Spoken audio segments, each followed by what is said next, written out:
আসসালামু আলাইকুম রহমতুল্লাহ। আমরা এসেছি আজকে Kaunia bridge, Ojonbari hotel and restaurant, Teesta পার, তিস্তা নদী। অনেক দর্শনার্থী আছে, এই যে নদীটা আমরা দেখতে পাচ্ছি।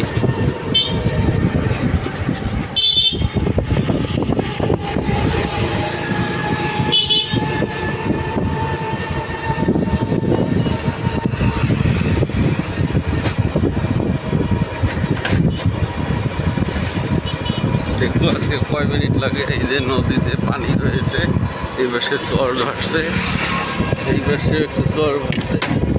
আমাদের আগের পুরাতন ব্রিজটা আপনাদেরকে দেখাচ্ছি জুম করে। এই যে আমাদের আগের পুরাতন ব্রিজটা, আর এইটা হচ্ছে আমাদের নতুন ব্রিজ।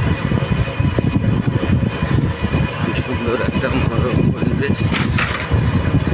রাত্রে লাইট জ্বলছিল, কিন্তু লাইটগুলো সংস্কার করে নাই, তাই রোডসান হাইয়ের পুলিশ মহোদয়কে দৃষ্টি আকর্ষণ করে বলছি, এবং সড়ক ও বিষয়ে যে দায়িত্বে রয়েছেন কর্মকর্তারা, তাদের দৃষ্টি আকর্ষণ করে বলতেছি তিস্তা ব্রিজের এই লাইটগুলোর সংস্কারকরণ দরকার।